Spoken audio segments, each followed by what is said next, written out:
Hello tenth class. तो आज हम करेंगे class 10 chapter 3 metal and non metal के एनसीईआरटी इन टेक्स्ट क्वेश्चन। प्रीवियस वीडियो में मैंने चैप्टर पूरा कंप्लीट करा दिया, आप जाकर देख सकते हो। ठीक है, तो पहला क्वेश्चन हमारा पेज नंबर 40 पर है। In text question, give an example of a metal which is a liquid at room temperature. एक एग्जाम्पल देना है उस मेटल का जो हमारा लिक्विड होता है रूम टेम्परेचर पर। तो उसका एग्जाम्पल क्या हो जाएगा यहाँ पे, mercury. Give an example of a metal which can be easily cut with a knife. एक मेटल का एग्जाम्पल देना है जिसको हम ईजिली नाइफ से कट कर सकते हैं। ठीक है, काट सकते हैं चाकू से।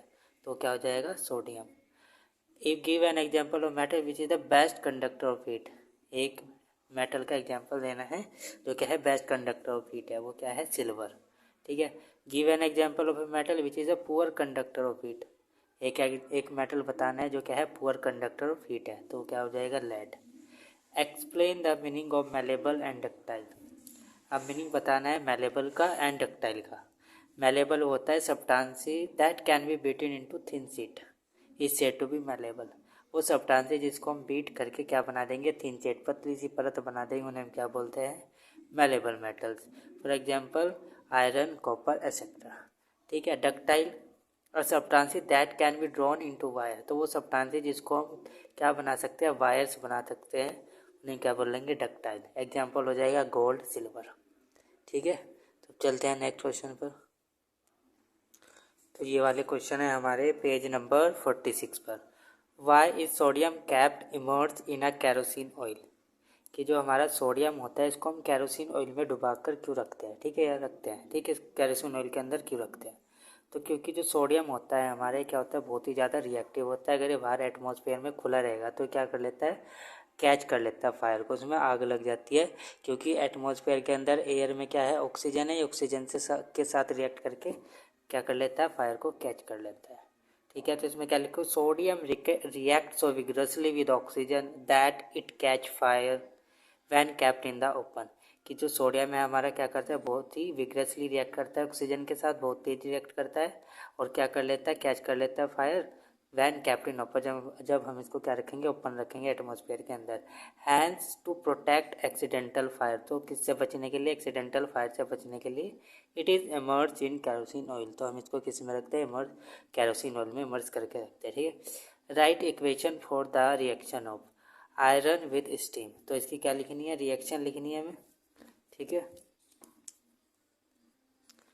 तो इसमें पहले वाले क्वेश्चन में हो जाएगी ये वाली रिएक्शन लिखनी है आपको। आयरन किसके साथ रिएक्ट करेगा, पोटेशियम, सॉरी, स्टीम के साथ। ठीक है, तो ये रिएक्शन बन जाएगी हमारे Fe3O4 सॉलिड प्लस 4H2। ये हमारी पेज नंबर 43 पर है ये वाली इक्वेशन। ठीक है, इसके बाद है कैल्शियम और पोटेशियम की दिखानी है हमें वाटर के साथ। तो कैल्शियम की वाटर के साथ ये रही, कैल्शियम प्लस वाटर क्या बनाएगा, calcium hydroxide aqueous plus H2O gas. Potassium water के साथ रिएक्ट करेगा, क्या बनाएगा, पोटेशियम हाइड्रोक्साइड H2 और गैस निकले, क्या निकलेगी, हीट निकलेगी, हीट एनर्जी। ठीक है, तो ये रिएक्शन आप यहाँ से याद कर सकते हो पेज नंबर 43 पर। ठीक है, तो ये दोनों क्वेश्चन हो गए हमारे। क्वेश्चन नंबर 2 का फर्स्ट भी हो गया, सेकंड भी बता दिया पेज नंबर 46 पर। Question number 3, sample of 4 metal A, B, C and D were taken and added to the following solution 1 by 1। तो हमने 4 मेटल लिए A, B, C, D और 1 by 1 एक सॉल्यूशन के अंदर डाल रहे हैं। इन सॉल्यूशन के अंदर क्या है, ये कॉपर सल्फेट, जिंक सल्फेट और सिल्वर नाइट्रेट, ये क्या है हमारे पास सॉल्यूशन है। और एक मतलब एक करके क्या करेंगे, इन सॉल्यूशन में इन मेटल्स को डाल देंगे। The result obtain have been tabulated as follows. तो इसमें आपको चेक करना है कि रिएक्शन हो रही है या नहीं हो रही है। ठीक है, तो जब हमने मेटल ए को आयरन सल्फेट में डाला है तो नो रिएक्शन। जब हमने कॉपर सल्फेट में डाला है तो डिस्प्लेसमेंट रिएक्शन। जिंक सल्फेट में भी कोई रिएक्शन नहीं है, सिल्वर नाइट्रेट में भी कोई रिएक्शन नहीं है। ठीक है, तो इसमें क्या होगा, तो बी, जब बी को हमने आयरन सल्फेट में डाला है तो इसने डिस्प्लेस कर दिया आयरन को सल्फेट में से, आयरन सल्फेट में से, तो बी इससे ज़्यादा रिएक्टिव होगा आयरन से। ठीक है, एक के साथ नो रिएक्शन हुई है तो मतलब आयरन इससे ज़्यादा रिएक्टिव है, तो बी इससे कम रिएक्टिव है, नो रिएक्शन नो रिएक्शन। ठीक है, फिर C, no reaction no reaction no reaction, displacement, silver को ही डिस्प्लेस कर देगा सी सिल्वर नाइट्रेट में से। ठीक है, D, no reaction no reaction no reaction no reaction. ठीक है, तो अब इनको क्या करना है हमें, use the following table about to answer the following question about metal ABCD which is the most reactive metal. ये बताना है इनमें से मोस्ट रिएक्टिव मेटल कौन सा हो जाएगा। ठीक है, तो देखो यहाँ पे ए ने कॉपर सल्फेट में तो कॉपर को हटा दिया है, लेकिन आयरन सल्फेट में से आयरन को नहीं हटा पाया, तो मतलब आयरन इससे ज़्यादा रिएक्टिव है। ये रिएक्टिविटी सीरीज में से आपको देखना है कौन टॉप पर है कौन बॉटम पर है। ठीक है, तो आयरन ने इसको नहीं हटाया है, लेकिन बी ने आयरन को भी हटा दिया इसमें से, तो ये तो इससे ज़्यादा था, आयरन तो इससे ज़्यादा रिएक्टिव था इसे, लेकिन बी ने क्या करा, आयरन को भी हटा दिया, तो बी इससे ज़्यादा रिएक्टिव हो गया। ठीक है, और ये तो रिएक्ट कर ही रहा है सबको डिस्प्लेसमेंट, तो बी क्या हो जाएगा हमारा मोस्ट रिएक्टिव, तो B is the most reactive metal. If B is added to the solution of copper sulphate displacement reaction will take place. अगर हम इसको हम कॉपर सल्फेट में भी डालेंगे तो यहाँ पे भी क्या हो जाएगी, रिएक्शन हो जाएगी, डिस्प्लेसमेंट हो जाएगी, मतलब ये इससे ज़्यादा है तो यहाँ पे भी क्या होगी, डिस्प्लेसमेंट होगी, क्योंकि ये कॉपर से भी ज़्यादा रिएक्टिव, जब आयरन से ज़्यादा रिएक्टिव है तो फिर कॉपर से तो ज़्यादा रिएक्टिव होगा ही। ठीक है, आपको रिएक्टिविटी सीरीज में देखना है, नो रिएक्शन। और सिल्वर नाइट्रेट में blue colour of copper sulphate will faded and red brown copper will settle down. ठीक है, तो इसमें क्या होगा, कॉपर सल्फेट में पहले क्या था, ब्लू कलर का था, और फिर इसके साथ रिएक्शन होकर क्या बन जाएगा, ये फेड हो जाएगा और रेड ब्राउन का कलर बन जाएगा। ठीक है, क्वेश्चन नंबर 3, ये क्वेश्चन नंबर 2 हो गया। What would you observe B is added to a solution of copper sulphate solution, arrange the metal A B C and D in order of decreasing reactivity. अब इनको हम decreasing reactivity में लगाना है, तो B सबसे ज़्यादा रिएक्टिव होगा हमारा। ठीक है, फिर उसके बाद आएगा A, ठीक है, B के बाद आएगा A, फिर इसके बाद आएगा C, फिर उसके बाद आएगा D। तो आप इसको रिएक्टिविटी सीरीज से भी कर सकते हो। ठीक है, question number 4, which gas is produce when dilute HCl acid is added to a reactive metal. तो जब हम मेटल की किसी एसिड से रिएक्शन करवाते हैं तो कौन सी गैस निकलती है बताना है। Right the chemical equation when iron react with dilute H2SO4। और जब हमारा आयरन किसके साथ रिएक्ट कर रहा है, H2SO4 के साथ, उसकी रिएक्शन भी लिखनी है और ये बताना है कि कौन सी गैस निकलती है। तो जब मेटल हमारा किसी भी एसिड के साथ रिएक्ट कर रहा है तो वहाँ से कौन सी गैस निकलती है, हाइड्रोजन गैस। तो आपका यहाँ पर आंसर क्या आ जाएगा, हाइड्रोजन गैस। तो hydrogen gas is evolve when dilute HCl acid is added to a reactive metal when iron react with dilute H2SO4 iron sulphate with evolution of hydrogen gases form. तो जब हमारा iron H2SO4 के साथ react करेगा तो क्या होगा, वहाँ पे हाइड्रोजन गैस निकलेगी। ठीक है, और क्या बनेगा, आयरन सल्फेट। तो ये रिएक्शन हो जाएगी आपकी FeSO4 प्लस H2 सॉरी। ठीक है, तो ये सॉलिड है, सॉरी ये एक्वस है, ये गैस है, ये भी एक्वस है, और ये क्या है, सॉलिड है। तो आपको ये रिएक्शन लिखनी थी सेकंड वाले में। ठीक है, ठीक है, तो क्वेश्चन नंबर देखेंगे। What would you observe when zinc is added to solution of iron sulphate, write a chemical reaction that take place. तो क्या होगा, क्या ऑब्जर्व करोगे आप जब हम जिंक को किस में ऐड करेंगे, आयरन सल्फेट में। तो ये बताना है क्या ऑब्जर्व करोगे, और इसकी केमिकल रिएक्शन भी लिखनी है अगर हो रही है तो। जब आप इसमें देखो तो आप इस रिएक्टिविटी सीरीज में देख सकते हो, जिंक क्या है, टॉप पर है, और ये क्या है, नीचे से बिलो है। ठीक है, तो मतलब जिंक हमारा आयरन से क्या है, ज़्यादा रिएक्टिव है, तो आयरन को ये इसके सॉल्यूशन में से क्या कर देगा, डिस्प्लेस कर देगा। तो जिंक क्या कर देगा, आयरन को डिस्प्लेस कर देगा आयरन सल्फेट में से। ठीक है, तो as zinc is more reactive than iron, displacement reaction will take place. तो क्या होगी, यहाँ पे डिस्प्लेसमेंट रिएक्शन होगी। तो आप यहाँ पे क्या लिख सकते, क्या करोगे, क्या बना है, FeSO4 है प्लस Zn, क्या बन जाएगा ये, ZnSO4 प्लस Fe। ठीक है, तो यहाँ से जिंक क्या कर देगा, आयरन को क्या कर देगा, यहाँ से डिस्प्लेस कर देगा, क्योंकि जिंक हमारा क्या है, मोर रिएक्टिव है देन आयरन से। ठीक है, बस ये रिएक्शन लिखनी थी। और पहले सॉल्यूशन किस कलर का था, ग्रीनिश सॉल्यूशन था, ग्रीनिश कलर का था, और जब ये रिएक्शन हो जाएगी जिंक के साथ तो क्या हो जाएगा, कलरलेस सॉल्यूशन बन जाएगा। ठीक है, तो अभी हमारे इंटेक्ट क्वेश्चन आए हैं, पेज नंबर 49 पर है ये वाले। तो पहला क्वेश्चन है, right electron dot structure for sodium oxygen and magnesium. तो क्या बनाना है हमें, इलेक्ट्रॉन डॉट स्ट्रक्चर बनाना है, मतलब इनके ऊपर इलेक्ट्रॉन दिखाने हैं हमें। ठीक है, किस तरह से है, तो किसके ऊपर बनाना है, सोडियम के। तो क्या आ जाएगा, Na। इसका इलेक्ट्रॉनिक कॉन्फिगरेशन क्या होता है, 281। तो लास्ट सेल में कितने इलेक्ट्रॉन है, 1, तो यहाँ पे 1 इलेक्ट्रॉन आ जाएगा। ऐसे शो कर दोगे, क्या हो गया हमारा इलेक्ट्रॉन डॉट स्ट्रक्चर। ठीक है, सेकंड में क्या पूछा है, ऑक्सीजन का इलेक्ट्रॉनिक कॉन्फ़िगरेशन क्या होगा, 286। तो इसके लास्ट शेल में कितने इलेक्ट्रॉन है 6, तो इस पर कितने इलेक्ट्रॉन आ जाएंगे 6, 1 2 3 4 5 6। ठीक है, कैसे भी बना सकते हो आप। इसके बाद क्या है मैग्नीशियम। मैग्नीशियम का इलेक्ट्रॉनिक कॉन्फ़िगरेशन है 2 8 2। ये आपने क्लास 9 में पढ़ा होगा इलेक्ट्रॉनिक कॉन्फ़िगरेशन। ठीक है, तो लास्ट सेल में कितने इलेक्ट्रॉन है 2, तो इस पर 2 इलेक्ट्रॉन बना दो। ये बन गया हमारे इलेक्ट्रॉन डॉट स्ट्रक्चर। ठीक है, second question, show the formation of Na2O and MgO by the transfer of electron. तो हमें क्या बनाना है, फॉर्मेशन बनानी, मतलब इसे फॉर्मेशन बनानी किस तरह से बना है हमारा Na2O और MgO by the transfer of electron. ठीक है, तो बनाना है इसको जैसे हमने इलेक्ट्रॉन डॉट स्ट्रक्चर बनाया है ऐसे ही बनेगा। क्या बनाना है हमें MgO बनाना है और Na2O बनाना है।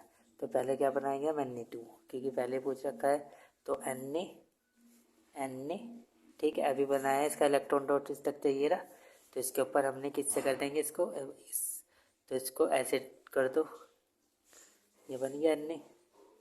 क्योंकि Na हमारे पास कितने हैं 2 है, तो Na बना लिए। ऑक्सीजन कितना है 1 है, ऑक्सीजन का ये बनाया हमने, तो उसको थोड़ा सा अलग डिनोट करेंगे यहाँ पे इलेक्ट्रॉन ऐसे 1 2 3 4 5 और 6। ये बन गया इलेक्ट्रॉन डॉट स्ट्रक्चर। तो ये वाला इलेक्ट्रॉन इसके साथ शेयर करेगा, डोनेट कर देगा, और ये इसको डोनेट कर देगा। तो इसके पास कितना हो जाएगा लास्ट सेल में, टोटल 8 इलेक्ट्रॉन। तो क्या हो गया, स्टेबल हो गया। इसके पास ये एक्स्ट्रा था, तो इसने इसको डोनेट करके खुद क्या हो गया, स्टेबल हो गया। तो इस तरह से इस पर क्या आ जाएगा, क्योंकि ये डोनेट कर रहा है तो सोडियम पे क्या आएगा, पॉजिटिव चार्ज।